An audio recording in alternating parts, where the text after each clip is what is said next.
Method of substitution with definite integrals. Our objective is to find definite integrals using the substitution method.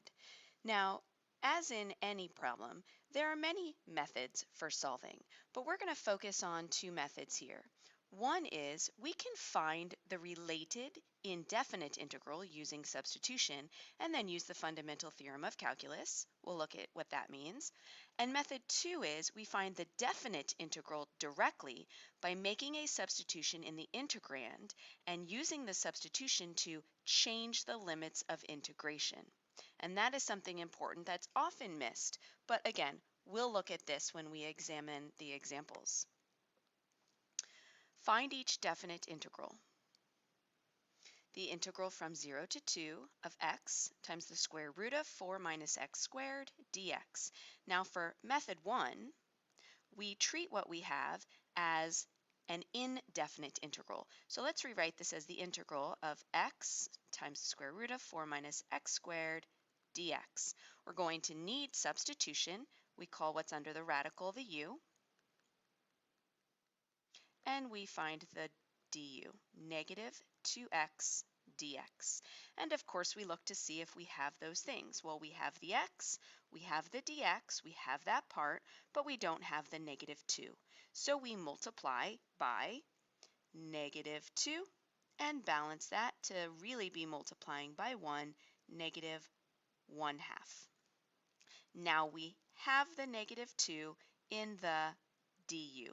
So now we rewrite this integral of, with the negative 1/2, all of this part is the du and this part is the u. So square root of u, or u to the 1/2 to make it easier for the antiderivative, du. And then we take the antiderivative, negative 1/2, add 1 to the exponent, leave some room for what we have to multiply by, and multiply by the reciprocal 2/3, and of course we can simplify. Plus c, because it's an indefinite integral. Then we can substitute back what u equals, so this is negative 1/3, 4 minus x squared to the 3/2 plus c. So we found the related indefinite integral using substitution, and now we will use the fundamental theorem of calculus. So that just means because it's a definite integral,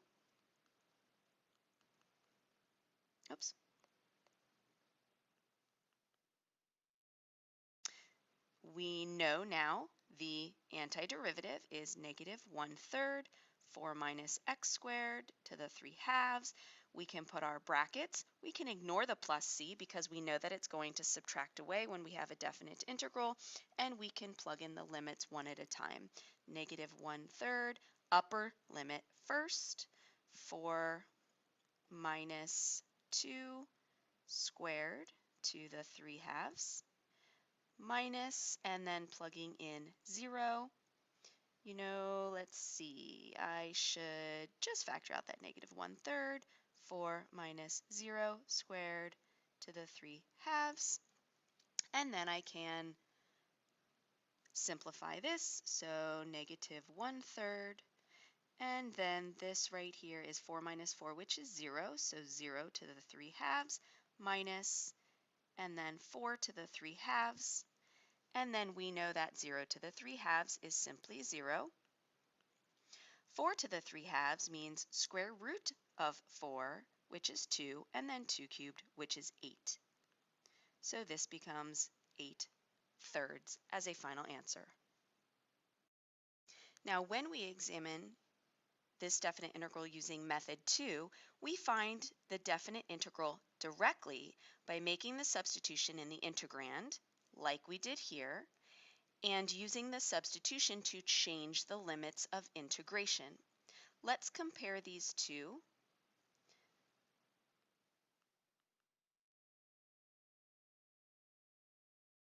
By writing them right next to each other. So in method 2, we want to make sure we change the limits. That's the biggest thing. Change the limits. Now, we already know that u needs to equal 4 minus x squared. The limits of integration are 0 and 2, but because this function is in terms of x, this means x equals 2 and x equals 0. So we're going to change the limits. So for x equals 0, using this u substitution, u will equal 4 minus 0 squared, which is 4. And if x equals 2, that upper limit, then u equals 4 minus 2 squared, which is 0. Notice that that's like what we did here because we had already substituted back to x. Now we rewrite our definite integral, which was the integral from 0 to 2 of x times square root 4 minus x squared dx, and it becomes all in terms of u. The square root of, so the lower limit, which was 0, becomes 4 because we're using u. The upper limit, which was 2, becomes 0 because we're using u. And the rest of it, with our u substitution, we have the negative 1/2 out in the front, and then u to the 1/2 du. Now I can do the antiderivative, and I never have to go back to x. So I have my negative 1/2 out front. I have the antiderivative, which is u to the 3/2 times the reciprocal 2/3. This does the same thing before, except now my limits of integration are 4 to 0. And now I'm simply plugging these limits in because they are already u values. So this becomes, let's see, I have negative 1/3 in the front, 0 to the 3/2 minus, lower limit next, 4 to the 3/2. Notice that this is identical to what we had in the previous method, but it's happening a little bit quicker because I don't have to go back to x's. I have everything in terms of u. This is generally the preferred method and what most of the time you would be expected to do. Then we can simplify. Negative 1/3, 0 minus square root of 4 is 2, 2 cubed is 8, and that of course makes the exact same answer of 8/3.